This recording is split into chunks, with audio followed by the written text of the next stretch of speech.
दोस्तों आज हम बात करेंगे महाराष्ट्र के इकोनॉमिक राइज के बारे में, जिसने इस स्टेट को फाइनेंशियल पावर हाउस का टैग दिया है।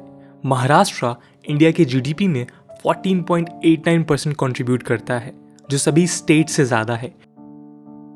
वहीं 2000 से 2019 के बीच स्टेट ने $133.83 बिलियन एफडीआई इन्फ्लो विटनेस किया, जो बाकी स्टेट्स के मुकाबले कई गुना ज्यादा है। इसी के साथ महाराष्ट्र इंडिया का मोस्ट इंडस्ट्रियलाइज स्टेट है। ये इंडिया के इंडस्ट्रियल आउटपुट में ऑलमोस्ट 25% कंट्रीब्यूट करता है। भले ही ये स्टेट काफ़ी इंडस्ट्रियलाइज है, पर एग्रीकल्चर यहाँ मेजर ऑक्यूपेशन है। 24.14% पॉपुलेशन एग्रीकल्चर पर डायरेक्टली और इनडायरेक्टली डिपेंडेंट है। इसके अलावा मुंबई का जेएनपीटी पोर्ट कंटेनर ट्रैफिक के टर्म्स में इंडिया का लार्जेस्ट पोर्ट है। मुंबई को इंडिया का फाइनेंशियल और कमर्शियल कैपिटल माना जाता है। यहाँ पर ऑलमोस्ट सभी मेजर बैंक्स जैसे कि आरबीआई, एसबीआई के हेडक्वार्टर्स पाए जाते हैं। एशिया का ओल्डेस्ट और इंडिया का largest stock exchange Bombay stock exchange यहीं पर पाया जाता है। मुंबई को इंक्लूड कर कोंकण रीजन अकेले महाराष्ट्र के जीडीपी में 41% कंट्रीब्यूट करता है। इन स्टैटिस्टिक्स से ये सवाल पैदा होता है कि क्या सिर्फ कोंकण रीजन के बलबूते पर महाराष्ट्र ने इतना ग्रो किया है। आइए आज हम इस वीडियो के माध्यम से जानते हैं महाराष्ट्र की ग्रोथ स्टोरी के बारे में। साथ ही हम देखेंगे कि कैसे कोंकण के अलावा अलग अलग रीजन्स ने महाराष्ट्र की ग्रोथ में अपना कंट्रीब्यूशन दिया है और क्या इकोनॉमिक चैलेंजेस आज स्टेट गवर्नमेंट फेस कर रही है। चलिए पहले हम महाराष्ट्र के इकोनॉमिक हिस्ट्री पर एक नजर डालते हैं। नमस्कार दोस्तों, मेरा नाम है आदर्श और स्वागत है आपका स्टडी आईक्यू में। दोस्तों महाराष्ट्र का मेंशन सबसे पहली बार 7th सेंचुरी में चाइनीज ट्रैवलर हुआन सांग ने अपने इंस्क्रिप्शन में किया था। एक इंटरप्रिटेशन के अनुसार ये वर्ल्ड मराठी से डिराइव किया गया है, जो स्किल्ड फाइटर्स को कहा जाता था, जिन्होंने बाद में साउथ में माइग्रेट किया। सोसाइटी अंडर डेवलप्ड होने के कारण प्रिमिटिव इकोनॉमी देखने को मिली। सबसिस्टेंस एग्रीकल्चर प्रेवेलेंट था, यानी फार्मर्स व्हीट, राइस, जोवर से अपना कंजम्पशन डिमांड पूरा करते थे। 8th सेंचुरी के बाद महाराष्ट्र कई हिंदू किंगडम्स में बढ़ गया। सातवाहनास, फकतकास, राष्ट्रकूटास, चालुक्यास एक्सेट्रा। ये फ्रेगमेंटेशन मिड 16th सेंचुरी तक चला, जब कई मुस्लिम रूलर्स ने इंडिपेंडेंट रूल स्टैब्लिश किया, जैसे दक्कन सल्तनत के बीजापुर निजाम शाही किंगडम। इन किंगडम्स ने रिप्रेसिव टैक्सेशंस के तहत फार्मर्स को लूटा। इसी बीच 17th सेंचुरी में छत्रपति शिवाजी महाराज ने पावरफुल मराठा किंगडम का निर्माण किया। उन्होंने मुगलों के माइट को चैलेंज किया और एबल एडमिनिस्ट्रेशन के बदौलत मराठा अंपायर को ग्रो किया। उस वक्त ब्रिटिशर्स ने 1600 में इंडिया में एंटर करना शुरू कर दिया था। 1662 में पोर्टुगीज ने ब्रिटिशर्स को बॉम्बे डाउरी के रूप में दिया। ईस्ट इंडिया कंपनी ने 1867 में अपना हेडक्वार्टर सूरत से बॉम्बे शिफ्ट किया, जो इवेंचुअली बॉम्बे प्रेसिडेंसी का हेडक्वार्टर बन गया। मराठा कॉन्फेडरेसी के इन फाइटिंग का फायदा उठाकर ब्रिटिशर्स ने मराठा अंपायर पर अपना कब्जा जमाया। जहां अब तक महाराष्ट्र को निगलेक्ट किया गया, ब्रिटिशर्स ने बॉम्बे के स्ट्रेटेजिक वैल्यू को मिड 19th सेंचुरी में रियलाइज किया। उन्होंने 7 islands isle of Bombay, Colaba, little Colaba, Mahim, Mazgaon, Parel और वर्ली को रिक्लेम कर बॉम्बे का निर्माण किया। उन्होंने यहाँ roads, railways, naval defence installations construct किए। कमर्शियल पोर्ट्स के डेवलपमेंट के बाद सूरत के trading communities, Gujaratis, Bohra Muslims ने बॉम्बे माइग्रेट करना शुरू किया। ये कम्युनिटीज इंपॉर्टेंट फैक्टर बने क्योंकि महाराष्ट्र के पास अपनी ट्रेडिशनल ट्रेडर कम्युनिटी नहीं थी। दोस्तों ट्रेडिशनली यूएसए ब्रिटेन के टेक्सटाइल मिल्स को कॉटन प्रोवाइड करता था, लेकिन सिविल वॉर के चलते 1850s में यूएस ने कॉटन क्रॉप फेलियर विटनेस किया, जिसका सीधा इम्पैक्ट मैनचेस्टर के टेक्सटाइल मिल्स पर पड़ा। इसी कारण ब्रिटेन ने सेंट्रल प्रोविंसेस बरार रीजन में, जो आज के वक्त विदर्भा के नाम से जाना जाता है, उसमें कॉटन फार्मिंग को प्रमोट किया। कॉटन एक वेट लूजिंग क्रॉप है और इसलिए ब्रिटिशर्स ने बॉम्बे में ही टेक्सटाइल मिल्स स्टैब्लिश करना शुरू किया। जहां पहले बॉम्बे पोर्ट से रॉ कॉटन एक्सपोर्ट किया जाता था, अब ये पोर्ट फिनिश्ड आइटम्स एक्सपोर्ट करने लगा। बॉम्बे और कोलकाता ब्रिटिशर्स के फाइनेंशियल सेंटर्स बन गए। जहां एक तरफ मुंबई ग्रो कर रहा था, वहीं दूसरी तरफ कई रीजन्स को निगलेक्ट किया गया और उन्हें सिर्फ रॉ मटेरियल प्रोड्यूस करने की रिस्पॉन्सिबिलिटी दी गई। फाइनली इंडिपेंडेंस के बाद 1 मई 1960 को प्रेजेंट डे महाराष्ट्र का निर्माण किया गया। सेपरेट स्टेट बनते ही इक्विटेबल डेवलपमेंट पर फोकस किया गया। एग्रीकल्चर को प्रोमिनेंस देते हुए कैश क्रॉप्स जैसे sugar cane, cotton, oil seeds promote किए गए। वेस्टर्न रीजन में अधिक शुगर केन प्रोडक्शन होने के कारण 1960s में शुगर कोऑपरेटिव मूवमेंट शुरू हुए। एशिया का first sugar cooperative factory Ahmednagar district के प्रावरा नगर में विठ्ठलराव विखे पाटिल और गडगिल ने स्टैब्लिश किया। आज यहाँ करीब 173 कोऑपरेटिव शुगर फैक्ट्रीज हैं। इसके सक्सेस के बाद कोऑपरेटिव सोसाइटीज को डेयरी, कॉटन, फर्टिलाइजर इंडस्ट्री में भी एक्सपैंड किया गया। आज महाराष्ट्र राइस मिलेट्स के अलावा sugar cane, cotton, oil seeds, tobacco और टर्मरिक का भी मेजर प्रोड्यूसर है। अगर इंडस्ट्रियल सेक्टर की बात करें तो इंडिया का 25% इंडस्ट्रियल आउटपुट यहीं होता है। Industrial activity mostly Mumbai city, Mumbai suburban, Thane, Aurangabad, Pune, Nagpur और नासिक में कंसंट्रेटेड है। मोस्ट इंडस्ट्रियलाइज्ड स्टेट के अलावा सर्विस सेक्टर ने भी इकोनॉमी को बूस्ट दिया है। पुणे आज एक लीडिंग आईटी हब बन गया है। इंडिया के टॉप 500 आईटी कंपनीज में से 25% कंपनीज महाराष्ट्र में ही लोकेटेड हैं। वहीं मास मीडिया, फैशन, अपैरल और टूरिज्म सेक्टर भी प्रोमिनेंट है। मुंबई को बॉलीवुड और टीवी इंडस्ट्री का सेंटर स्टेज माना जाता है। 1/3 इंडियन फिल्म्स यहीं प्रोड्यूस होती हैं। महाराष्ट्र के इस मैसिव ग्रोथ के पीछे कई फैक्टर्स रिस्पॉन्सिबल हैं। पहला है इंफ्रास्ट्रक्चर डेवलपमेंट। स्टेट गवर्नमेंट ने इन्वेस्टमेंट बूस्ट करने के लिए इंफ्रास्ट्रक्चर को प्रायोरिटी दिया है। यहाँ 2 international airport, 8 domestic airport, 2 major ports और 48 माइनर पोर्ट्स पाए जाते हैं। दूसरा है स्किल्ड वर्कफोर्स। दोस्तों, महाराष्ट्र का लिटरेसी रेट 82.91% है और यहाँ कई वर्ल्ड क्लास एजुकेशनल इंस्टीट्यूशंस मौजूद हैं, जैसे IIT बॉम्बे, TIFR एक्सेट्रा। तीसरा है emergence as trade and commerce hub. Historically इस रीजन को पोर्ट्स के कारण ट्रेड हब के रूप में डेवलप किया गया। लास्टली, स्टेट गवर्नमेंट ने फेवरेबल बिजनेसेस इन्वायरमेंट प्रोवाइड कर ओवरऑल इकोनॉमिक डेवलपमेंट में हेल्प किया है। इन एडवांटेजेस को देखने के बाद चलिए अब हम जानते हैं कि कैसे अलग अलग रीजन्स ने महाराष्ट्र की ग्रोथ में हेल्प किया है। ब्रॉडली एडमिनिस्ट्रेटिव कन्वीनियंस के लिए महाराष्ट्र को 5 डिविजन्स में डिवाइड किया जा सकता है।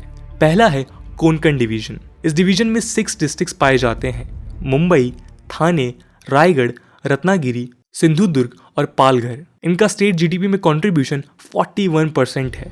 मुंबई अकेले इंडिया के जीडीपी में 6.16% कंट्रीब्यूट करता है। फाइनेंशियल सेक्टर के अलावा Santa Cruz electronic export processing zone, international infotech park, Navi Mumbai ने आईटी इंडस्ट्री को बूस्ट दिया है। इसके अलावा कोंकण रीजन अल्फोंसो मैंगोज और फिशरी सेक्टर के लिए भी जाना जाता है। दूसरा है पुणे डिवीजन। इस डिवीजन में 5 डिस्ट्रिक्ट्स पाए जाते हैं: पुणे, सतारा, सांगली, सोलापुर और कोल्हापुर। इनका स्टेट जीडीपी में कंट्रीब्यूशन 22.4% है। इस रीजन को महाराष्ट्र का शुगर बेल्ट कंसीडर किया जाता है। पुणे आज ऑटोमोटिव हब बन गया है, जहां Bajaj auto, Tata Motors, Mercedes Benz, general motor जैसे कंपनीज ने अपना प्लांट स्टैब्लिश किया है। वहीं पुणे का हिंजेवाड़ी एरिया आईटी हब बन गया है। सॉफ्टवेयर जाइंट माइक्रोसॉफ्ट यहाँ $7 बिलियन प्रोजेक्ट शुरू करना चाहती है। अगला है नासिक डिवीजन। इस डिवीजन में नासिक, धुले, नंदरबार, जलगांव और अहमदनगर डिस्ट्रिक्ट्स पाए जाते हैं। इनका स्टेट जीडीपी में कंट्रीब्यूशन 11.6% है। यहाँ पर कई लार्ज मैन्युफैक्चरिंग जाइंट्स जैसे Hindustan Unilever limited, Coca Cola, Mahindra and Mahindra ने अपना प्लांट सेटअप किया है। नासिक को इंडिया का वाइन कैपिटल कंसीडर किया जाता है। Sula, Soma, Zampa, York winery vineyards ने आज इंटरनेशनल रिकॉग्निशन हासिल किया है। इसी के साथ रीजियो पोमीग्रेनेट्स, ग्रेप्स, अनियंस का भी मेजर एक्सपोर्टर है। वहीं नासिक के ओजर में हिंदुस्तान एरोनॉटिक्स लिमिटेड ने अपना एयरक्राफ्ट मैन्युफैक्चरिंग प्लांट सेटअप किया है। यहाँ पर द करेंसी नोट प्रेस और इंडियन सिक्योरिटी प्रेस को इंडियन करेंसी और गवर्नमेंट स्टैम्प पेपर्स प्रिंट करते हैं, वो सिचुएटेड है। अगर हम मराठवाड़ा डिवीजन की बात करें तो यहाँ 8 डिस्ट्रिक्ट्स हैं: औरंगाबाद, जलना, परभानी, हिंगोली, बीड़, नंदेद, लतूर और उस्मानाबाद। हिस्टोरिकली ये रीजन पॉवर्टी, ड्रॉट्स और एग्रीकल्चरल बैकवर्डनेस के लिए जाना जाता है। औरंगाबाद सिल्क और कॉटन टेक्सटाइल प्रोडक्शन सेंटर है।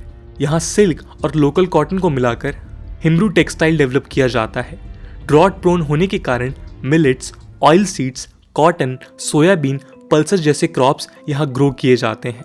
फाइनली बात आती है विदर्भ डिवीजन की, जहाँ पे अमरावती और नागपुर रीजन्स इंक्लूडेड है। इनका स्टेट जीडीपी में कंट्रीब्यूशन 14.8% है।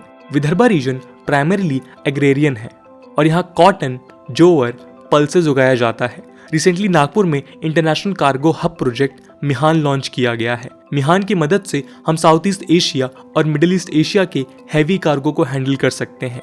इस प्रोजेक्ट के तहत आईटी कंपनीज के लिए $100 billion special economic zone establish किए जाएंगे। इसे इंडिया का बिगेस्ट डेवलपमेंटल प्रोजेक्ट माना जाता है। नागपुर ऑरेंज प्रोडक्शन के लिए फेमस है, वहीं Chandrapur thermal power plants coal production के लिए जाना जाता है। दोस्तों, इन रीजन्स के कंट्रीब्यूशन के बावजूद आज महाराष्ट्र कई प्रॉब्लम्स फेस कर रहा है। पहला है हाई डेट। दोस्तों, महाराष्ट्र इंडिया का सबसे हाईली इंडेटेड स्टेट माना जाता है। 2020 में स्टेट डेट 5 लाख करोड़ के ऊपर चला गया। इसका सीधा इम्पैक्ट डेवलपमेंटल एक्टिविटीज पर हुआ। अगला इंपॉर्टेंट चैलेंज है एग्रीकल्चरल इश्यूज। महाराष्ट्र का ईस्टर्न रीजन वेस्टर्न घाट के रेन शेडो रीजन में आता है। इस कारण Vidarbha, Marathwada frequently droughts witness करते हैं। प्रोडक्शन कम होने के कारण आज यहाँ फार्मर सुसाइड बढ़ते ही जा रहे हैं। वहीं अगर हम वेस्टर्न रीजन की बात करें तो एक्सेसिव शुगर केन कल्टीवेशन के कारण रीजन में ग्राउंड वाटर डिप्लीशन पाया गया है। लोगों ने अब शुगर केन से ऑयल सीड्स, हॉर्टिकल्चर पर फोकस किया है। लो शुगर केन प्रोडक्शन के कारण शुगर कोऑपरेटिव्स डेट रिडन है। वहीं यहाँ रीजनल इनइक्वालिटी काफी स्टार्क है, जहाँ वेस्टर्न रीजन्स मुंबई, थाने और पुणे स्टेट जीडीपी में ऑलमोस्ट 50% कंट्रीब्यूट करते हैं। वहीं ईस्टर्न रीजन में स्पेसिफिकली नागपुर सिर्फ 5% कंट्रीब्यूट करता है। सेपरेट विदर्भ स्टेट की डिमांड इसी रीजनल इनइक्वालिटी का एक नतीजा है। फाइनली मुंबई, पुणे आज ओवर माइग्रेशन विटनेस कर रहे हैं। इसके कारण लोग कई अर्बन प्रॉब्लम्स फेस कर रहे हैं, जैसे lack of employment, pollution, frequent flooding etcetera. Unemployment rate 5.6% के ऊपर जा चुका है। Maratha reservation issue lack of adequate employment opportunities का ही एक नतीजा है। दोस्तों, स्टेट गवर्नमेंट ने इन प्रॉब्लम्स को रिजॉल्व करने के लिए कई स्टेप्स लिए हैं, जैसे बैलेंस रीजनल ग्रोथ प्रमोट करने के लिए विदर्भा, मराठवाड़ा रीजन पर फोकस किया जा रहा है। नागपुर आज मुंबई, पुणे के बाद इमर्जिंग ट्रेडिंग हब है। Maharashtra agro industrial development corporation ने यहां multi fruit processing division Nagpur orange growers association की मदद से 4,950 empty food processing station develop किया है। ऑरेंज के अलावा ये रीजन प्रोमिनेंट पावर सेक्टर के लिए भी जाना जाता है। कोराडी और खापरखेड़ा थर्मल पावर स्टेशन की मदद से रीजन को अनइंटरप्टेड पावर सप्लाई पहुंचाया जा रहा है। मिहान सेज में इंडिया के लार्जेस्ट आईटी कंपनी टीसीएस ने अपना कैंपस स्टैब्लिश किया है।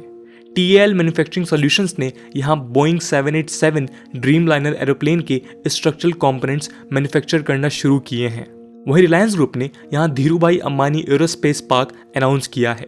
ये प्रोजेक्ट इंडिया का फर्स्ट इंटीग्रेटेड फैसिलिटी होगा, जहां aerospace structure, engine design and manufacture, fabrication and platform integration किया जाएगा। नागपुर के वेस्टर्न फ्रिंजेस में हिंगना इंडस्ट्रियल इस्टेट मौजूद है, जो अराउंड 900 MSMEs को होस्ट करता है। रीजन की कनेक्टिविटी को इंप्रूव करने के लिए नागपुर मेट्रो रेल का निर्माण किया गया है। Nagpur 2 major national highways NH7 Kanyakumari to Varanasi और NH6 हजीरा टू कोलकाता के जंक्शन में लाई करता है, जिसके मदद से गुड्स को ईजिली हर डायरेक्शन में पहुंचाया जा सकता है। नागपुर एयरपोर्ट इंडिया का फर्स्ट एयरपोर्ट है जिसे ISO 27000 सर्टिफिकेट दिया गया है, और ये वर्ल्ड का फर्स्ट एयरपोर्ट है जिसे एयर नेविगेशन सर्विस प्रोवाइडर यानी कि ANSP सर्टिफिकेट दिया गया है। इसी के साथ गवर्नमेंट ने कनेक्टिविटी इशू रिजॉल्व करने के लिए कई प्रोजेक्ट्स लॉन्च किए हैं। फॉर एग्जांपल समृद्धि महामार्ग, ये एक एक्सप्रेसवे प्रोजेक्ट है जिसकी मदद से नागपुर को मुंबई से कनेक्ट किया जाएगा। ये एक्सप्रेसवे 10 डिस्ट्रिक्ट से पास होते हुए इंडिया के लार्जेस्ट कंटेनर पोर्ट JNPT से कनेक्ट किया जाएगा।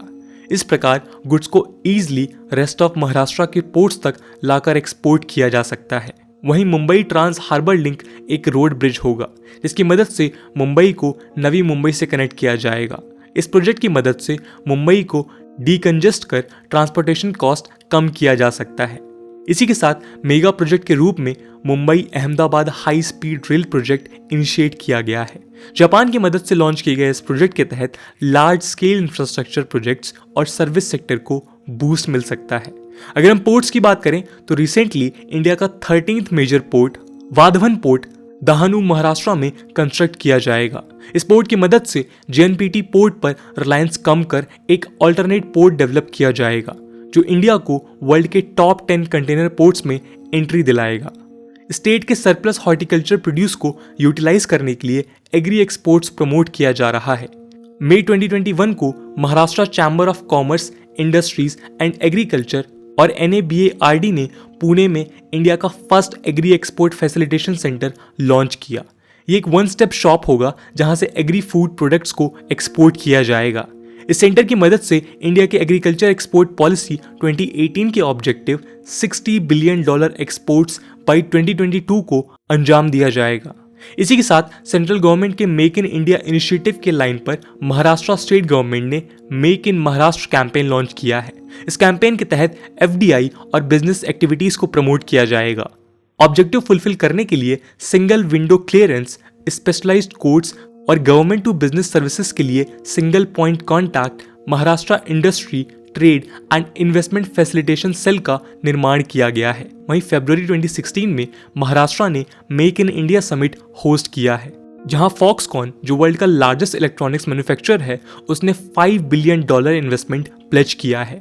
इसी के साथ गवर्नमेंट ने वाटर स्कार्सिटी इशू को भी टैकल करने के लिए मेजर इनिशिएटिव्स लिए हैं। दोस्तों 2012 में महाराष्ट्र ने 90% एवरेज एनुअल रेनफॉल विटनेस करने के बावजूद सीवियर ड्रॉट्स फेस किए। वाटर स्कार्सिटी इशू को रिजॉल्व करने के लिए 2014 में स्टेट गवर्नमेंट ने जलयुक्त शिविर कैंपेन लॉन्च किया। इस कैंपेन की मदद से 25,000 विलेजेस को 2019 तक ड्रॉट फ्री रखने का विजन रखा गया है। स्टेट का ऑलमोस्ट 80% रेन वाटर टोपोग्राफी के चलते वॉश आउट हो जाता है। इस इशू को इस कैंपेन के तहत एड्रेस किया जा रहा है। अलग अलग एक्टिविटीज जैसे deepening and widening of water sources and streams, construction of check dams और बांद्रास, फार्म पॉन्ड्स एक्सेट्रा की मदद से rapid rain water run off को रोका और ग्राउंड वाटर को रिचार्ज किया गया है। इस कैंपेन के सक्सेस को देखते हुए हंड्रेड्स ऑफ विलेजेस ने एक्टिवली पार्टिसिपेट कर इस कैंपेन को पीपल्स मूवमेंट बनाया है। NGO सिविल सोसाइटी की मदद से करीब 151 विलेजेस को ड्रॉट रेजिलिएंट बनाया गया है। इस कैंपेन के साथ गल मुक्ता धारण गल युक्त शिविर इनिशिएटिव लॉन्च किया गया है। इस इनिशिएटिव के तहत डैम्स को डेजिल्टिंग कर स्टोरेज कैपेसिटी इनहेंस किया गया और इस सिल्ट को फार्म्स में स्प्रेड कर सॉइल फर्टिलिटी को इम्प्रूव किया गया। फाइनली स्टेट की इकोनॉमी को बूस्ट करने के लिए टूरिज्म पर भी फोकस किया गया है। यहाँ पर कई टूरिस्ट अट्रैक्शंस हैं, जैसे रिलीजियस पिलग्रिमेज के तौर पर मुंबई का सिद्धिविनायक टेम्पल, हाजी अली, शिरडी या साईं बाबा का मंदिर, नंदेद का हुजूर साहिब गुरुद्वारा, नागपुर का दीक्षा भूमि एक्सेट्रा।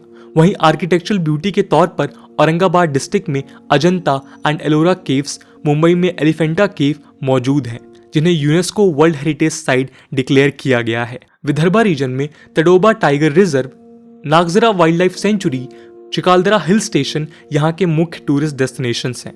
गवर्नमेंट ने टूरिज्म इंफ्रास्ट्रक्चर को इंप्रूव करने के लिए महाराष्ट्र अनलिमिटेड इनिशिएटिव लॉन्च किया है।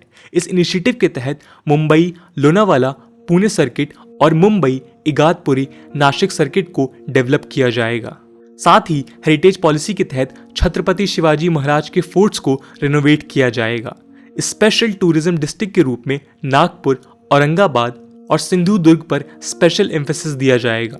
गवर्नमेंट के इन स्टेप्स को देखने के बाद चलिए अब हम स्टेट के फ्यूचर प्रोस्पेक्ट्स पर एक नजर डालते हैं। सबसे पहले हम बात करेंगे एग्रीकल्चर सेक्टर की। दोस्तों महाराष्ट्र में करीब 52% रूरल पॉपुलेशन एग्रीकल्चर में एंगेज्ड है, जिसमें 25% एग्रीकल्चर कल्टीवेटर्स हैं और 27% एग्रीकल्चर लेबरर्स हैं। अगर हमें एग्रीकल्चरल इनकम और प्रोडक्शन को बूस्ट करना है तो एग्रीकल्चरल लेबरर्स पर फोकस करना जरूरी है।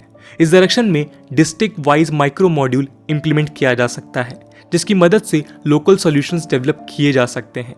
एग्रीकल्चर लेबरर्स के स्मॉल लैंड होल्डिंग्स को क्लस्टर कर ग्रुप फार्मिंग इंकरेज की जा सकती है। इन्हें फिर मार्केट से लिंक कर बेटर प्राइस रियलाइजेशन हो सकता है। इन फार्मर्स को फार्मर प्रोड्यूसर ऑर्गेनाइजेशन के रूप में ग्रुप कर डायरेक्टली फूड प्रोसेसिंग इंडस्ट्रीज के साथ लिंक कर एग्रो बेस्ड इंडस्ट्रीज को फिलिप मिल सकता है। ड्रॉट प्रोन एरियाज जैसे मराठवाड़ा में precision farming, micro irrigation, rain water harvesting promote किया जा सकता है, जिससे वाटर स्कार्सिटी के इश्यूज सॉल्व हो सकें। Crop rotation, intercropping, dryland farming की मदद से वाटर इंटेंसिव क्रॉप्स जैसे कि राइस, शुगर केन के बजाय सीरियल्स, पल्सेस, मिलेट्स को प्रमोट किया जा सकता है। अगला इंपॉर्टेंट फोकस एरिया है शुगर कोऑपरेटिव फैक्ट्रीज। दोस्तों, महाराष्ट्र में शुगर फैक्ट्रीज की शुरुआत अहमदनगर डिस्ट्रिक्ट में हुई। Initially joint stock sugar factories ने शुगर केन फार्मर्स को लो प्राइसेस ऑफर कर एक्सप्लॉइट किया। इसी करप्शन को रोकने के लिए doctor Vikhe Patil, professor DR Gadgil ने प्रवारा कोऑपरेटिव सोसाइटी के अंडर इंडिया का फर्स्ट शुगर कोऑपरेटिव स्टैब्लिश किया। इस कोऑपरेटिव की मदद से small farmers better price realise करने लगे और इवेंचुअली ये मूवमेंट पूरे महाराष्ट्र में स्प्रेड हुआ। हालांकि आज ये cooperatives low sugar cane production, lower efficiency और पॉलिटिक्स के कारण डेट रिडन है। इन फैक्ट्रीज को रिवाइव करने के लिए प्रोफेशनल मैनेजमेंट और एफिशिएंसी लाना जरूरी है। शुगर केन के बाई प्रोडक्ट एथेनॉल को यूज कर सरप्लस इनकम जनरेट किया जा सकता है। एथेनॉल को डीजल, पेट्रोल के साथ ब्लेंड कर oil import bill massively reduce किया जा सकता है। इस तरह sugar cooperatives self sustainable model पर चल सकते हैं। नेक्स्ट इंपॉर्टेंट एरिया है स्टार्टअप इकोसिस्टम। दोस्तों, महाराष्ट्र अपने वाइब्रेंट स्टार्टअप इकोसिस्टम को डेवलप कर मैसिव ग्रोथ हासिल कर सकता है। Department of industrial policy and promotion के अनुसार 2018 में महाराष्ट्र ने 2787 स्टार्टअप रजिस्ट्रेशंस विटनेस किए हैं, जो हाईएस्ट नंबर है। हालांकि मेजॉरिटी स्टार्टअप्स मुंबई में लोकेटेड हैं, जहां one of the largest incubation centre society for innovation and entrepreneurship IIT Bombay में लोकेटेड है। अब वक्त है कि हम इस इकोसिस्टम को अलग अलग रीजन्स में स्प्रेड करें। नागपुर, नासिक, औरंगाबाद और Pune important startup growth centres बन सकते हैं। इन स्टार्टअप्स की मदद से low cost effective solutions develop किए जा सकते हैं, जो स्टेट की इकोनॉमी को एक नया डायरेक्शन दे सकते हैं। फाइनली, आज बढ़ते क्लाइमेट चेंज इश्यूज को टैकल करने के लिए सस्टेनेबल डेवलपमेंट एक मेजर फोकस एरिया हो सकता है। इसमें अहमदनगर डिस्ट्रिक्ट में स्थित रेलगंज सिद्धि एक exceptional model of sustainable development है। दोस्तों, 1975 में रालीगंज सिद्धि विलेज ड्रॉट और पॉवर्टी से अफेक्टेड था। यहाँ विलेज टैंक्स वाटर होल्ड नहीं कर पाते थे, जिसके कारण इजीली वॉश आउट होता था और फैमिन्स यहाँ कॉमनली दिखाई देता था। इस इशू को सॉल्व किया लीडर अन्ना हजारे ने। उन्होंने गांधीयन आइडियोलॉजी से इंस्पायर होकर विलेजर्स को एम्बैंकमेंट रिपेयर करने के लिए लेबर देने के लिए मोटिवेट किया। इसी के साथ tree plantation, terrace farming, small canal projects को भी इम्प्लीमेंट किया गया। देखते ही देखते कुछ सालों में विलेज वाटर सरप्लस बन गया। रिन्यूएबल एनर्जी को प्रमोट करने के लिए solar panels, biogas plants erect किए गए। आज ये project sustainable model of village Republic के रूप में फेमस है। वर्ल्ड बैंक ने इस प्रोजेक्ट की तारीफ करते हुए कहा कि जिस प्रकार विलेज ने नेचुरल रिसोर्सेज को लोकल इकोनॉमी से लिंक किया है, ये रेस्ट ऑफ द कंट्री के लिए एक मॉडल बन सकता है। यदि इस मॉडल को हम विदर्भ, मराठवाड़ा में रेप्लिकेट करें तो ये रीजन सेल्फ सस्टेनिंग बन सकते हैं और पॉवर्टी, फैमिन्स और फार्मर सुसाइड को खत्म किया जा सकता है। दोस्तों, इस प्रकार हमने देखा कि कैसे कोंकण के अलावा अलग अलग रीजन्स ने महाराष्ट्र के राइज में एक अहम भूमिका निभाई है। अब वक्त है कि स्टेट बैलेंस्ड रीजनल डेवलपमेंट पर फोकस करे।